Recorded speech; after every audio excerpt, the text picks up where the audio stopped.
नमस्कार दोस्तों, मैं कविता गोयल आप सभी का जीके क्लासेज में हार्दिक स्वागत करती हूँ। आज मैं लेकर आई हूँ जीके का प्रैक्टिस सेट नंबर 2। तो आपको साथ की साथ आंसर देते रहना है और कमेंट बॉक्स में कमेंट करके बताना कि आपका स्कोर कितना रहा। तो चलिए शुरू करते हैं। पहला क्वेश्चन है, कपूर मंजरी नाटक के रचयिता राजशेखर को किस प्रतिहार शासक ने संरक्षण दिया? नागभट्ट प्रथम, नागभट्ट द्वितीय, महेंद्रपाल प्रथम, नरसिंह वर्मा। ये दिया था महेंद्रपाल प्रथम ने। महेंद्रपाल प्रथम किस वंश के शासक थे? तो ये थे प्रतिहार वंश के शासक। और किसको संरक्षण दिया था? राजशेखर को। राजशेखर कौन थे? कपूर मंजरी नाटक के रचयिता थे। कई बार ये भी क्वेश्चन पूछा गया है, कपूर मंजरी नाटक के रचयिता का नाम बताइए। तो कौन थे? राजशेखर, जो कि किसके टाइम से थे? महेंद्रपाल प्रथम, जो कि प्रतिहार वंश के एक शक्तिशाली शासक थे। क्वेश्चन नंबर 2, वर्ष 1100 में निर्मित मंदिर जो भुवनेश्वर के अन्य मंदिरों पर प्रधानता रखता है वह कौन सा मंदिर है? राजा रानी मंदिर, कंदारिया महादेव मंदिर, त्रिभुवनेश्वर मंदिर, मुक्तेश्वर मंदिर। वो है त्रिभुवनेश्वर मंदिर। त्रिभुवनेश्वर मंदिर 1100 शताब्दी में निर्मित था, जो कि भुवनेश्वर में जो और मंदिर हैं उन सब में क्या है? प्रमुख है। सबसे ज्यादा प्रधानता किसकी है? त्रिभुवनेश्वर मंदिर की। नेक्स्ट क्वेश्चन है, किसने स्मृति ग्रंथ दान सागर और ज्योति सागर ग्रंथ अद्भुत सागर की रचना की है? ये की है आपकी बल्लाल सेन ने। बल्लाल सेन ने लिखे हैं। कौन कौन से? एक तो है स्मृति ग्रंथ दान सागर, दूसरा है ज्योतिष ग्रंथ अद्भुत सागर। इसकी रचना की है बल्लाल सेन ने। नेक्स्ट क्वेश्चन है, किस पर स्वामित्व के लिए पाल, राष्ट्रकूट और प्रतिहार के प्रति त्रिपक्षीय संघर्ष हुआ? पाटलिपुत्र, कन्नौज, गोलकुंडा, विदर्भ।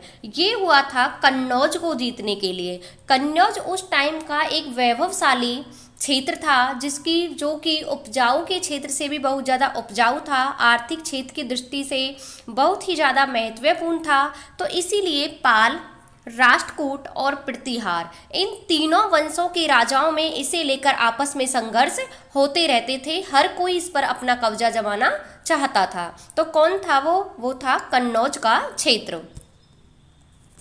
नेक्स्ट क्वेश्चन है, विजयनगर साम्राज्य की स्थापना कब हुई? 14वीं शताब्दी, 15वीं शताब्दी, 13वीं शताब्दी या फिर 12वीं शताब्दी? ये हुई थी 14वीं शताब्दी में। विजयनगर साम्राज्य की स्थापना 14वीं शताब्दी में संगम वंश के शासक थे। कौन? हरिहर बुक्का। उन्होंने की थी 1336 में। कई बार पूछा जाता है कि विजयनगर साम्राज्य की स्थापना किसने की? 1336 में। 1336 में की थी हरिहर बुक्का ने। और ये वंश कहलाया था संगम वंश, क्योंकि इनके पिता का नाम था संगम और उन्हीं के नाम पर इन्होंने विजयनगर साम्राज्य की स्थापना की थी। और उस टाइम दिल्ली सल्तनत पर मुहम्मद बिन तुगलक का शासन था। ये क्वेश्चन भी पूछा जाता है कि जब विजयनगर साम्राज्य की स्थापना हुई तो दिल्ली सल्तनत पर किसका शासन था? तो वो था तुगलक वंश के राजा मुहम्मद बिन तुगलक का। और ये स्थापना की थी हरिहर बुक्का ने 1336 में, और इनके पिता का नाम था संगम और उसी के नाम पर इसका नाम पड़ा संगम वंश। नेक्स्ट क्वेश्चन है, विजयनगर के महान साम्राज्य के अवशेष कहाँ पाए गए हैं? बीजापुर, गोलकुंडा, हम्पी, बड़ौदा। ये पाए गए हैं हम्पी। हम्पी कहाँ है? वो आज के कर्नाटक में है हम्पी। ये क्वेश्चन कई बार रिपीट हुआ है कि विजयनगर साम्राज्य के अवशेष कहाँ मिले हैं? ये मिले हैं हम्पी में। और हम्पी की खोज किसने की थी? ये की थी कार्ल मैकेंजी ने। ये क्वेश्चन भी आया है कि हम्पी की खोज किसने की? तो हम्पी की खोज की है कार्ल मैकेंजी ने। क्वेश्चन पूछा जाता है कि बीजापुर और गोलकुंडा को सबसे पहले मुगल साम्राज्य में किसने मिलाया था? तो ये मिलाया था औरंगजेब ने। औरंगजेब ने मिलाया था बीजापुर और गोलकुंडा को 1687-1688 में। बीजापुर और गोलकुंडा को मुगल साम्राज्य में मिलाने वाले शासक थे औरंगजेब। और विजयनगर साम्राज्य के जो अवशेष मिले हैं वो मिले हैं हम्पी में। नेक्स्ट क्वेश्चन है अलाउद्दीन खिलजी के आक्रमण के समय देवगिरी का शासक कौन था? रामचंद्र देव, प्रताप रुद्र देव, राणा रतन सिंह, मलिक काफूर। ये थे रामचंद्र देव। जब अलाउद्दीन खिलजी ने देवगिरी पर आक्रमण किया तो उस समय रामचंद्र देव वहाँ के शासक थे और इनका जो सेनापति था जिसने यहाँ पर आक्रमण किया, इस युद्ध की कमान संभाली थी, वो था मलिक काफूर। मलिक काफूर को अलाउद्दीन खिलजी ने 1000 दीनार लेकर खरीदा था, इसीलिए इसे 1000 दीनारी भी कहा जाता है। कई बार क्वेश्चन आया है कि 1000 दीनारी किसे कहते हैं, तो वो कहते हैं मलिक काफूर को, क्योंकि अलाउद्दीन खिलजी ने इसे 1000 दीनार में ही खरीदा था। नेक्स्ट क्वेश्चन है सल्तनत काल में भू राजस्व का सर्वोत्तम ग्रामीण अधिकारी कौन था? चौधरी, रावत, पटवारी, मलिक। वो था चौधरी। इसका जो राइट आंसर होगा वो होगा चौधरी। सल्तनत काल में भू राजस्व का सर्वोत्तम ग्रामीण अधिकारी था चौधरी। एक क्वेश्चन अभी हाल के एग्जाम में पूछा गया है कि मौर्य साम्राज्य में 10 गांवों के स्वामी को क्या कहते थे? जो 10 गांव का स्वामी होता था उसे क्या कहते थे? तो उसे कहते थे गोप। क्या कहते थे उसे? गोप। मौर्य साम्राज्य में जो 10 गांवों का स्वामी होता था उसे गोप कहा जाता था। तो ये क्वेश्चन भी आपको याद रखना है। और सल्तनत काल में भू राजस्व का सर्वोत्तम ग्रामीण अधिकारी चौधरी होता था। नेक्स्ट क्वेश्चन है चौथ क्या था? औरंगजेब द्वारा लगाया गया एक धार्मिक कर, शिवाजी द्वारा लगाया गया मार्ग कर, अकबर द्वारा लगाया गया सिंचाई कर, पड़ोसी राज्यों पर शिवाजी द्वारा लगाया गया भूमि कर। तो ये क्या था? चौथ था शिवाजी द्वारा लगाया गया भूमि कर, जो कि शिवाजी पड़ोसी राज्यों से वसूलते थे, उसे क्या कहते थे हम? चौथ कहा जाता था। नेक्स्ट क्वेश्चन है तृतीय आंगल मराठा युद्ध के समय कौन सी अंतिम संधि हुई थी? मंदसौर की संधि, कानपुर की संधि, देवगांव की संधि, पूना की संधि। ये हुई थी कानपुर की संधि।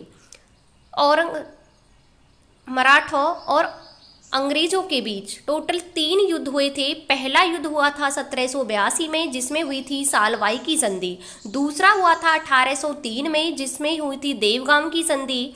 और तीसरा जो युद्ध हुआ था 1817-18 में हुआ था और इसमें जो अंतिम संधि हुई थी वो हुई थी कानपुर की संधि। तो इसका राइट आंसर होगा कानपुर की संधि। नेक्स्ट क्वेश्चन है अल हिलाल और अल बलग के जर्नल के संस्थापक कौन थे?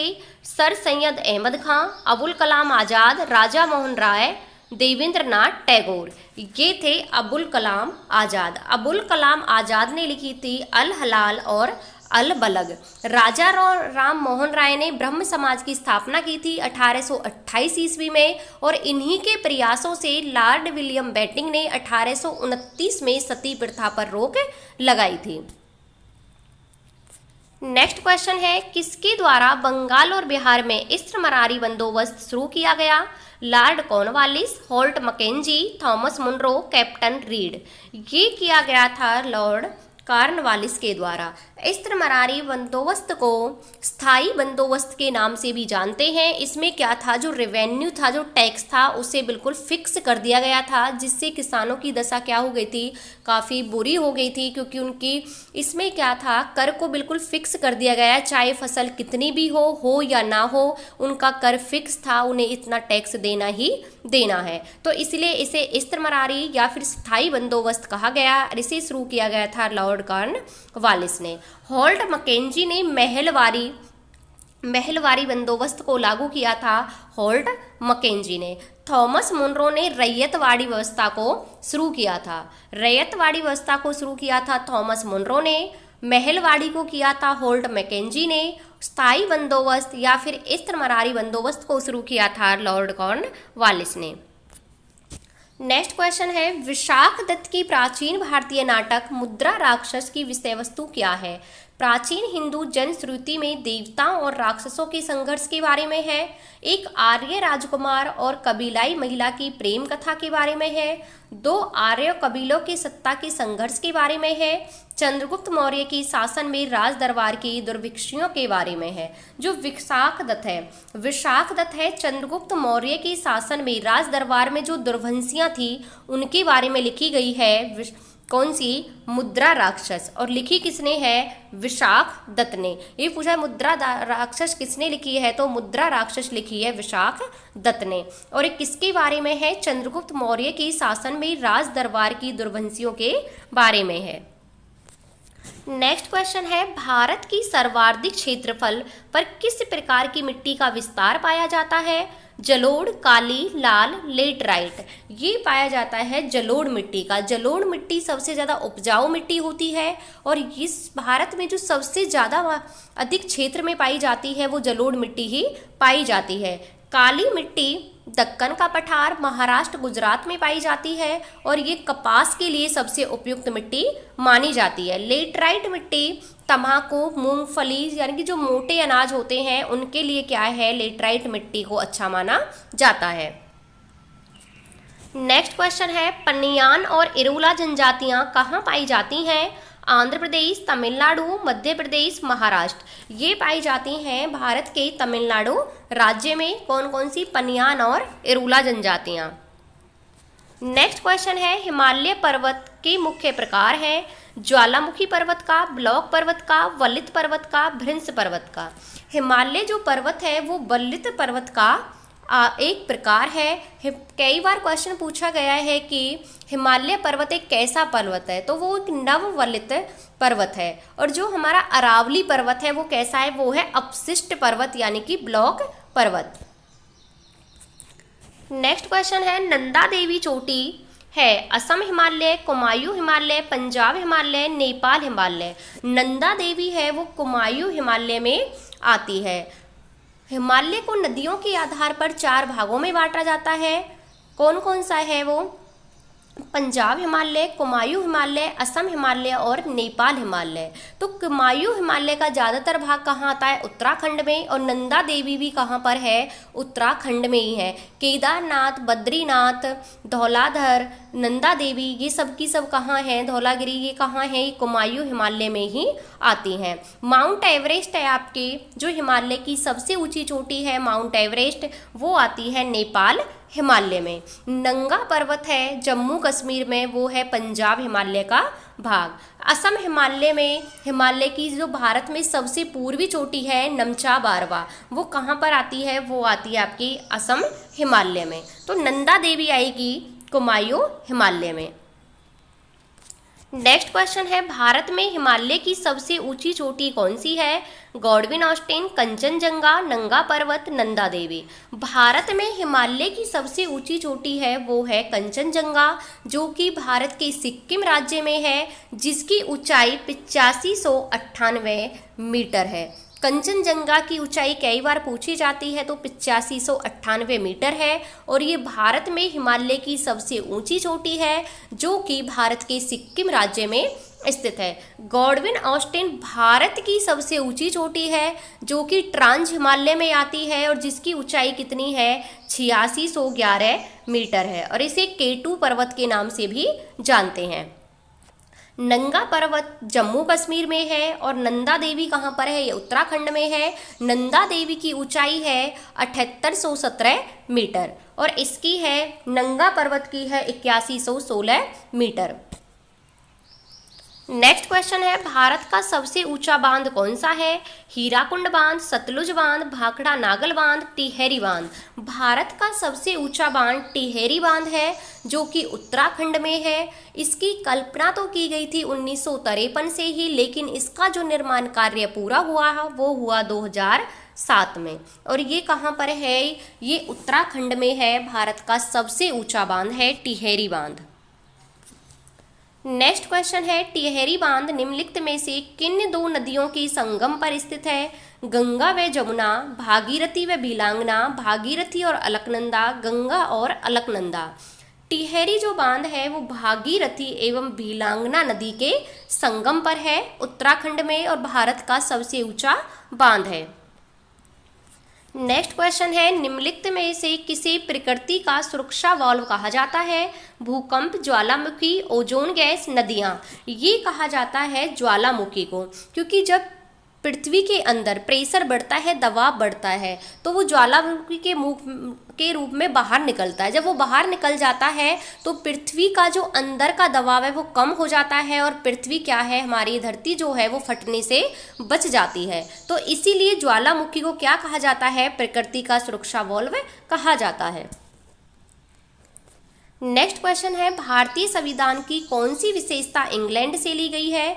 संसदीय प्रणाली, संघीय प्रणाली, मूल अधिकार, मौलिक कर्तव्य। ये ली गई है संसदीय प्रणाली। भारतीय संविधान की संसदीय प्रणाली इंग्लैंड से ली गई है। मूल अधिकार है जो अमेरिका से लिए गए हैं। मौलिक कर्तव्य रूस से लिए गए हैं।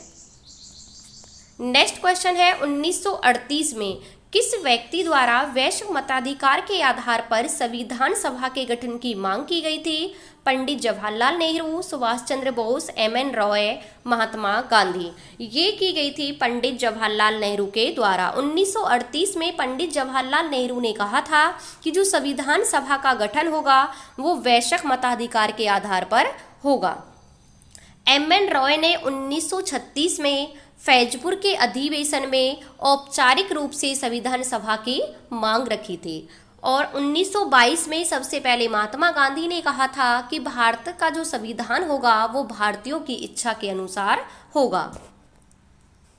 नेक्स्ट क्वेश्चन है, 1922 ईस्वी में निम्नलिखित में से किसके द्वारा व्यक्त किया गया कि भारत का संविधान भारतीयों के अनुसार होगा? ये कहा था महात्मा गांधी ने। महात्मा गांधी ने कहा था कि भारत का जो संविधान होगा वो भारतीयों की इच्छा के अनुसार होगा, जैसा भारतीय चाहेंगे वैसा ही संविधान बनाया जाएगा। सबसे पहले संविधान सभा की मांग 1895 में बाल गंगाधर तिलक ने उठाई थी। नेक्स्ट क्वेश्चन है, संसद के किस सदन को प्रतिनिधि सभा कहा जाता है?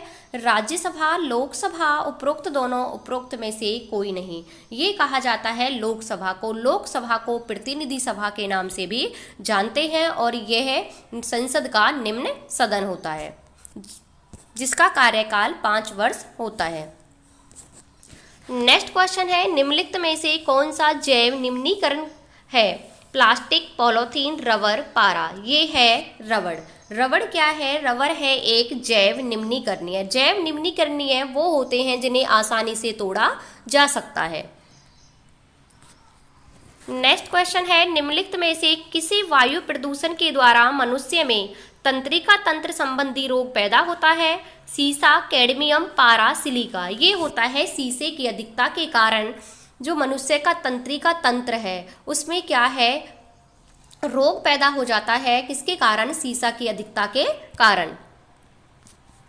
नेक्स्ट क्वेश्चन है, यदि माइटोकॉन्ड्रिया काम करना बंद कर दे तो कोशिका में कौन सा कार्य नहीं हो पाएगा?